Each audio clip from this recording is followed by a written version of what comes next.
Olá, seja bem-vindo! Está no ar o programa Mais Esportes e o convidado de hoje já disputou os Jogos Pan-Americanos de 2007 no Rio de Janeiro, 2011 em Guadalajara, 2015 em Toronto, no Canadá, onde conquistou a medalha de prata no tiro esportivo. Emerson Duarte, muito obrigado por ter aceito o convite para essa Prazer entrevista. É meu.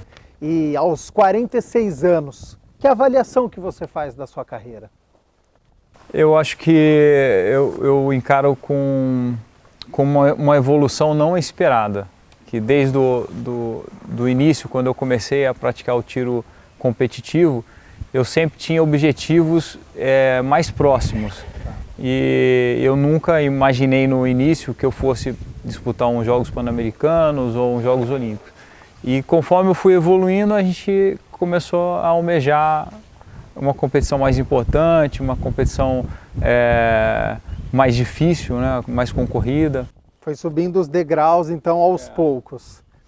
Como que você iniciou a modalidade, deixando claro que esses barulhos, nós estamos numa área de tiro, né? Uma área militar. Primeiro, onde que nós estamos, Emerson? Nós estamos no stand 31 de março.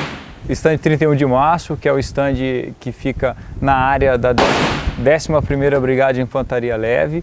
E aqui também funciona a Associação Campineira de Tiro Esportivo, que é uma entidade com mais de 50 anos, congregando civis e militares na prática do tiro esportivo, que é um esporte olímpico. Então, se vocês verem o apresentador se assustar no meio do programa, é porque o stand ao lado está tendo aí um treinamento, barulhos de tiro. Início da sua carreira, como é que você iniciou na modalidade? Eu iniciei na escola militar, na Academia Militar das Agulhas Negras, competindo com outros cadetes, e fui selecionado para a equipe de pistola da academia. E depois, quando eu me formei, eu fui convocado para a equipe do Exército. Isso você tinha 18 anos? Na equipe da academia eu tinha 19 para 20 anos. Ah. Mas é lógico, né? Na academia você tem um tempo bem restrito para treinamento. Depois eu me formei, mas as atribuições de um aspirante oficial, de um tenente, elas são bem intensas. E nos momentos que eu era convocado para a equipe do Exército, eu procurava intensificar meus treinamentos. Eram treinamentos voltados para as provas militares, não para provas olímpicas, mas para as provas militares. Chegou uma época que você teve que optar pelo tiro, sempre teve que fazer um outro trabalho? A partir de 2006, que foi o ano anterior aos Jogos Pan-Americanos do Rio, houve um incentivo por parte das entidades civis, né, da Confederação Brasileira de Tiro Esportivo, junto com o Ministério do Esporte, e comando do Exército também começou a dar o apoio militar para os atletas que estavam em alto rendimento. Então, a partir de 2006, eu comecei a focar também no tiro olímpico. E até hoje eu pratico as duas modalidades e treino as duas modalidades. Então, conforme a época do ano, eu dou mais enfoque em uma ou outra disciplina. Para quem está em casa, não tem a menor noção do que é o tiro esportivo. É algo muito amplo, né? Existem várias modalidades. Existem várias modalidades. Vou tentar enfocar mais nas modalidades olímpicas, que ela tem 3 grandes divisões, que é o tiro ao prato, o tiro de carabina e o tiro de pistola, que é o tiro que eu pratico. E dentro desses 3 grupos tem as subdivisões, que são as provas específicas. É como se a gente, no caso do atletismo, dividisse em provas de campo, provas de pista. E nas provas de pista a gente teria os 100 metros, os 400 metros. Então, tem as subdivisões. Normalmente quem faz a prova de campo não faz a prova de pista. É o que acontece no tiro também. Quem pratica carabina em alto nível, não faz pistola e nem tiro ao prato. Mas às vezes quem faz uma prova específica da pistola também atira uma outra prova de pistola. É compatível. Tá. Aí, na sua competição da pistola, quais são as regras, distância, como é que a gente tem um vencedor? A prova olímpica que eu pratico é a chamada prova de tiro rápido, de pistola de tiro rápido a 25 metros. São 5 alvos colocados a 25 metros da linha de tiro e com cada abertura de alvo, cada tempo de abertura, o atirador ele tem que disparar 5 disparos, um em cada alvo, a 25 metros. Os alvos estão colocados a 75 centímetros de centro a centro. É também padronizado isso. E os tempos eles se iniciam com 8 segundos, são 5 tiros em 8 segundos, partindo de uma posição com a arma abaixada, e mais 2 séries de 5 tiros em 6 segundos, e para finalizar, outras 2 séries de 5 tiros em 4 segundos.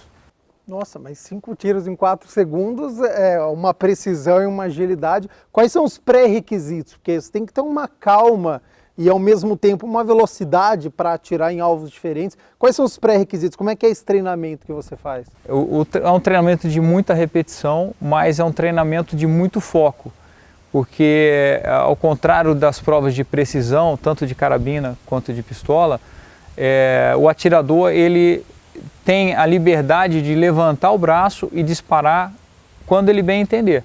Ele se prepara mentalmente, fisicamente e levanta o braço.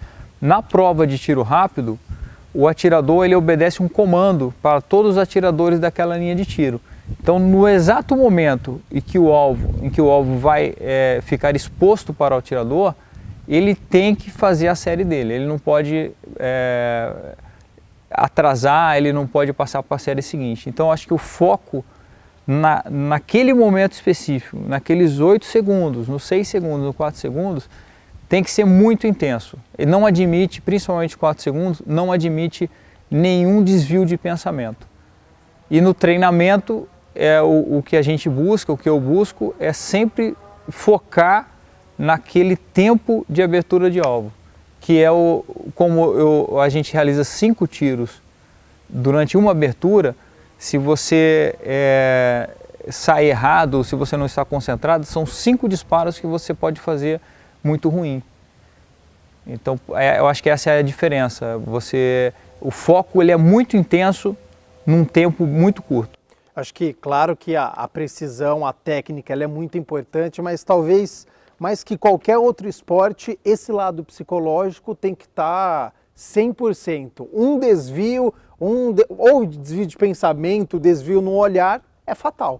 É fatal porque, principalmente no alto rendimento, as provas são definidas por 1 ponto, 2 pontos. Eu já ganhei uma prova por 1 ponto e já perdi uma prova por 1 ponto, de um total de 600 pontos possíveis.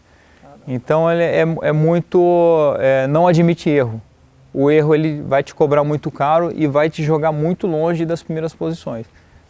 A atenção ela também é por isso. Você não pode errar. Você não tem. Se você errar, você corre risco de jogar fora a sua prova inteira. Ao fundo a gente está vendo ali alguns alvos. Como é que a gente tem um vencedor? Você tem que acertar bem no meio, é uma pontuação, quanto mais longe do meio, menor é a pontuação? Isso, esse alvo que se encontra ao fundo, esses alvos, eles têm um zoneamento de pontuação, do 10 até o 5, com 50 centímetros de largura, e os zoneamentos são circulares. Então, quanto mais próximo do centro, maior a pontuação, até o máximo, que é o 10. E quanto mais afastado, até o 5, e depois o 5 é o 0. Não tem até o número 1. E são 60 tiros. Cada tiro vale 10 pontos. 60, então você tem disputado, a serem disputados 600 pontos. Se os tiros se aproximam, se ficam no 10, você vai ganhando a quantidade de pontos máxima para aquele disparo que você fez. Mas eu não sei se eu vou dar uma viajada agora, mas como é que a gente tem uma renovação no esporte? Porque você lida com uma pistola, você lida com uma arma. Jovens podem praticar o tiro esportivo? Jovens podem praticar, mas a porta de entrada não seria a pistola esportiva de fogo, seria a pistola de ar comprimido, que também é uma prova olímpica, é atirada a 10 metros, uma prova de precisão olímpica. Quem é oriundo do meio militar, como é meu caso, tem acesso a uma arma de fogo mais cedo. E aqui no Brasil você só pode ter o acesso à arma de fogo pela legislação a partir dos 21 anos. Então não existe atirador de alto rendimento no mundo que comece a atirar com 21 anos. Então a idade que a gente observa dos campeões mundiais, campeões olímpicos, a idade de início é de 10 a 12 anos de idade. Começa fazendo os primeiros disparos, ou com ar comprimido, ou com um calibre menor, um calibre 22. Então, quando ele ganha a primeira medalha, ele já está com 12 anos de tiro. Ou seja, 21 mais 12 seria? 12 mais 10 ou 12 mais 12. Seria com 21 a 25 anos já está saindo a primeira medalha. Na Copa de Guadalajara, que tivemos no início do mês, tivemos uma atiradora da Índia com 16 anos, que foi campeã dessa Copa, atiradora de carabina. Então, com quantos anos ela começou? Não foi com 15, nem com 14. Ela começou muito cedo, então ela já deve ter no mínimo 6, 7 anos de tiro. Esse é o principal problema do desenvolvimento do tiro esportivo no Brasil. A idade de início é muito tardia e os incentivos são muito poucos. E a discriminação também, pela comparação com um tiro de defesa, é muito grande. Quando você comenta que você é atleta de tiro esportivo, as pessoas acham que você anda armado, que você tem arma, tem porte de arma, e as coisas são completamente separadas. Inclusive, o controle de um é feito pela Polícia Federal e o controle de outro é feito pelo Exército, que é o que controla o tiro esportivo. É bacana, porque essa é uma dúvida em geral, e você falou que sofre muito preconceito, é uma dúvida mesmo, que até antes do programa eu tinha. Você disputou Jogos Olímpicos no Rio de Janeiro, disputou Jogos Olímpicos Pan-Americanos também no Rio em 2007.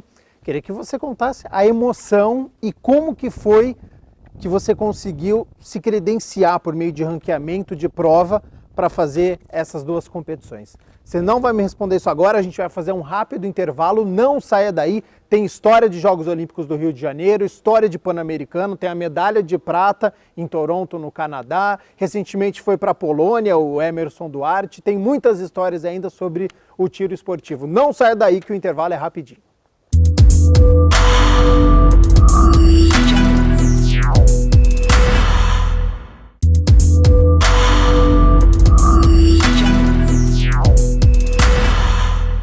Voltamos com o segundo bloco do programa Mais Esportes. Hoje eu estou entrevistando o Emerson Duarte, ele que é atleta de tiro esportivo, já disputou Jogos Pan-Americanos do Rio de Janeiro em 2007, Guadalajara em 2011 no México, Toronto no Canadá em 2015, onde conquistou uma medalha de prata. E eu terminei o primeiro bloco com uma pergunta, né? Você disputou os Jogos Olímpicos do Rio de Janeiro em 2016. Foi o auge da sua carreira? Foi o ápice? Como é que foi essa preparação? Obviamente foi a competição mais importante que eu participei, né? Apesar de os Jogos Olímpicos não serem, não ser a competição mais difícil, porque o número limitado de atletas acaba deixando muitos bons atletas de fora. Tá. Então, nos Jogos Olímpicos nós temos em torno de 20 atletas na minha modalidade, num campeonato mundial são mais de 60. E além da limitação de vagas por país, cada país só pode enviar 2 atletas. Tá. Num campeonato mundial, o país pode enviar 3. Então, são 3 chineses que vão disputar, ao invés de 2 nos Jogos Olímpicos. Os asiáticos são os melhores do tiro? Os chineses, eles vêm trabalhando desde antes um pouco das Olimpíadas de Pequim, mas eles também beberam na fonte da escola russa, né? Então a técnica deles atualmente é bem parecida com a técnica russa, porque muitos técnicos ou ex-atiradores russos ou soviéticos foram para lá, mas é uma escola muito forte. Mas na minha modalidade nós temos os alemães, que são fortes, os franceses também, as ex-repúblicas soviéticas também, que são muito fortes. Mas voltando a falar sobre os Jogos Olímpicos do Rio, a apreensão desde a minha classificação, que foi conquistada pelo ranking nacional, que era o primeiro do ranking nacional.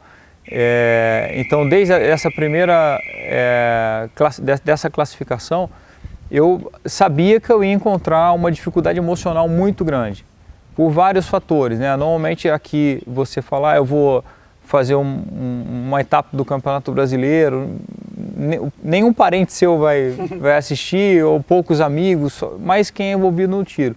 Quando a gente fala, vou disputar os Jogos Pan-Americanos, vou disputar os Jogos Olímpicos, então quem nunca participou de nenhum evento do tiro esportivo vai querer saber curiosidade, do resultado. Eu estou nos Jogos Olímpicos, eu quero ver esse tiro aí. Então foi uma situação, eu já sabia que seria uma situação muito diferente do que eu estava acostumado, e eu tentei me preparar bem mais de um ano antes. Eu tentei me preparar psicologicamente, tentei imitar bastante a situação que eu ia encontrar. E não, por incrível que pareça, não foi a minha prova com maior carga emocional. Talvez pela minha preparação que eu fiz e também por imaginar que aquela situação seria uma situação emocionalmente extrema. Então eu me preparei tanto que na hora eu tive uma certa tranquilidade, né? Não é possível ter uma tranquilidade num esporte de alto rendimento, onde um erro ele te penaliza bastante, mas eu tive uma tranquilidade e eu considero que eu fiz uma prova boa, tinha condições de ganhar medalha, mas assim como eu, mais 10 ou 12 ali tinham condições de ganhar medalha. Então eu acho que o saldo foi positivo e a preparação ela foi muito importante para mim. É um esporte que precisa de precisão. Só que nos Jogos Olímpicos eu imagino que tinha torcida, você era brasileiro, eu imagino que tinha barulho. A torcida ajuda ou atrapalha? Se você não está preparado para a torcida, ela vai te atrapalhar, porque é um ambiente adverso. Ele pode até ser positivo, mas é diferente. Então você tem que no meu caso, eu tive que me preparar para essa adversidade. Eu não treino com torcida, não existe um treino com torcida, principalmente com um grande número de pessoas, mas toda vez que eu conseguia, eu chamava algumas pessoas para assistir meu treino e falava para vaiar, para aplaudir, para gritar meu nome. Então isso, e na imaginação minha também eu tentava imaginar, como eu já conhecia o local da disputa, né, da minha prova, eu tentava imaginar a arquibancada cheia, e algumas pessoas gritando Brasil, ou meu nome, e eu acho que isso foi importante, assim. Eu não me recordo assim exatamente, mas eu lembro que eu ter ouvido o meu nome quando eu entrei, as pessoas aplaudindo, mas eu já tinha um procedimento, né, nível de concentração tão grande, estava numa bolha ali. Quase numa bolha, quase numa bolha. Não foi a perfeição, mas chegou perto assim da preparação. 2 anos depois dos Jogos Olímpicos, ficou algum legado para a pistola? Você diz pessoalmente ou... De estrutura. Ficou. Eu acho que, a minha opinião pessoal, né, é que é uma exceção, porque o polígono de tiro que foi utilizado nos Jogos Olímpicos é o mesmo que foi utilizado nos Jogos Pan-Americanos. Ele sofreu, a estrutura é a mesma, mas ele sofreu uma melhoria de equipamento e também da parte estrutural. E após os Jogos, o grande medo, né, de algumas modalidades, principalmente as menos populares no Brasil, era que ela virasse um elefante no meio da cozinha. Sim. Então, mas o Exército, ele assumiu o stand de tiro. O stand ele está numa área militar mas o custo dele é muito alto de manutenção, de limpeza é um absurdo, e ele não tem condições de você treinar numa estrutura suja. Então o Exército ele assumiu isso, fez alguns convênios, está realizando um convênio com a Confederação Brasileira de Tiro, para que a Confederação possa utilizar as instalações, e o objetivo do Exército é que as instalações sejam utilizadas, sejam feitos eventos competitivos ou de treinamento. Então eu já fui várias vezes lá, e se você for agora no polígono de tiro, parece que você está assistindo uma prova olímpica, com exceção da plateia. Mas os equipamentos são todos novos, são modernos, iguais aos que estavam nos Jogos Olímpicos. A estrutura está limpa, está bem conservada, o visual está bonito. Então a parte do tiro, ela foi preservada. Eu acho que teve um ganho, sim, e a gente tem que aproveitar isso. Você já disputou competições na Polônia, Jogos Pan-Americanos no Canadá, México. A estrutura do Brasil é parecida com a dos outros países? É igual? O Brasil ele é uma potência no esporte? Não, o Brasil não é uma potência no tiro esportivo. Nós temos exceções. A exceção foi a medalha de prata, né, do Felipe Vu, na pistola de ar, que ele cai naquele exemplo que eu tinha falado. Ele, apesar de ter ganhado a medalha com, se eu não me engano, foi com 22 anos, ele começou a atirar com 11, 12 anos. Então ele tem muito tempo de tiro, o tempo de tiro que ele tem é muito semelhante ao meu, de prática competitiva, né? Não de treinamento, uma prova um nível mais baixo, mas um treinamento diário, com rotina, com orientação. Então são 10 anos, é a fórmula básica.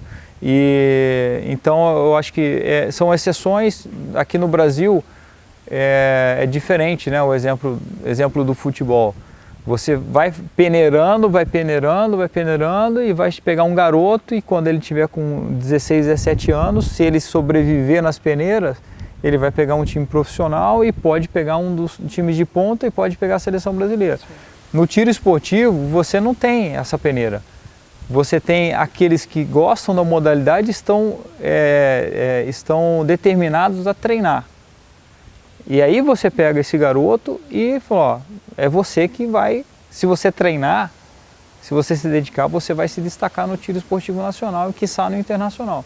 Então é assim, o que nós temos é isso, vamos trabalhar isso, porque não tem outra saída. De um lado é dom, do outro a gente pode dizer que é esforço e treinamento, então. Eu acho que não tem muita amostra, muitos indivíduos para você trabalhar. Então falta material humano. Falta material humano. Então a gente tem que pegar o material humano que é voluntário e que tem disponibilidade e que tem determinação, que é o principal atributo, e vai trabalhar esse material humano. E vamos torcer para que esse atirador ele consiga se destacar. Restando 3 minutos para o término do programa, ainda tem vários assuntos que eu gostaria de abordar, mas não vai dar tempo. Ele é um esporte caro? Ele depende. Uma pistola de ar, ela não requer um investimento muito alto inicialmente, né? Então você consegue comprar uma boa pistola de ar, uma pistola de ar que está entre as melhores do mundo.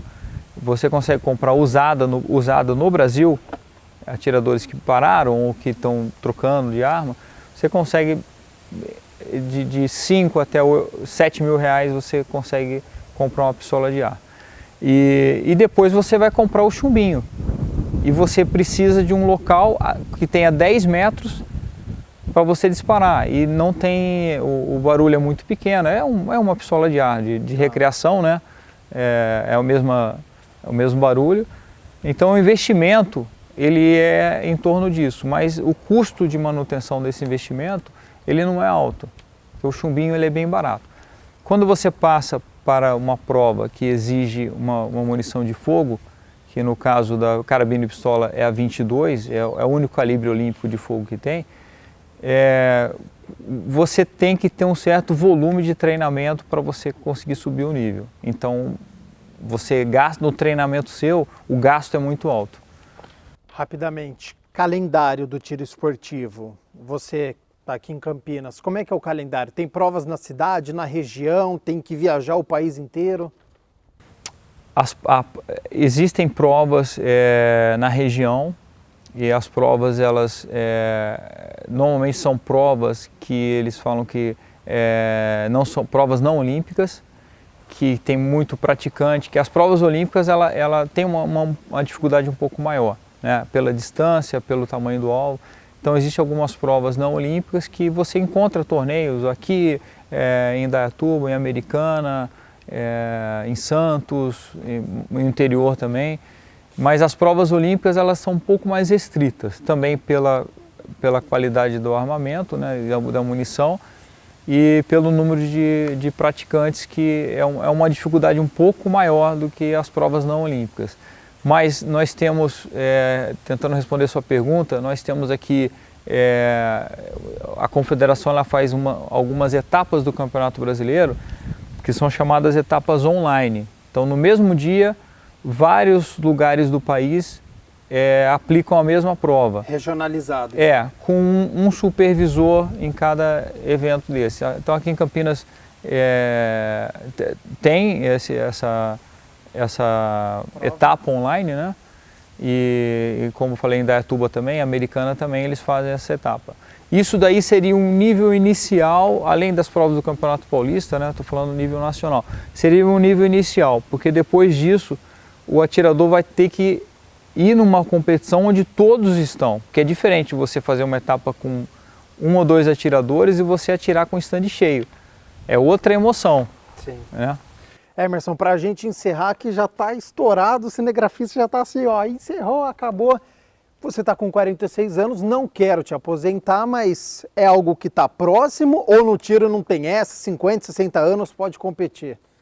O tiro, a valência física no tiro, ela ela influencia muito pouco no rendimento. Mas eu acredito muito que você conseguindo conservar o seu condicionamento físico, principalmente específico da sua prática, da sua disciplina que você pratica no tiro, você pode ter maior longevidade e pode aguentar mais os treinamentos. A minha prova é uma prova muito rápida, ela se resolve em menos de 20 minutos. Tá.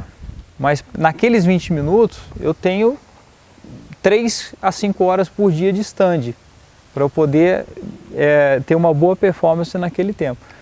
Então eu tenho, depois dos Jogos Olímpicos eu fiquei alguns meses, né, uns 3, 4 meses com um treinamento mais moderado, porque o sacrifício pessoal é muito grande, e o sacrifício familiar ele é muito grande, então o custo de resposta ele é muito alto, e eu fiquei um tempo pensando e eu decidi tentar uma vaga para as Olimpíadas de Tóquio, as Olimpíadas são em 2020. Então eu tenho esse objetivo e eu acredito que até lá eu consiga manter um nível técnico e um nível físico. Toda a sorte do mundo. Emerson, obrigado. Até a próxima. Obrigado. O programa Mais Esportes fica por aqui, prometendo voltar na próxima segunda-feira, sempre às 11h30 da manhã. Até lá!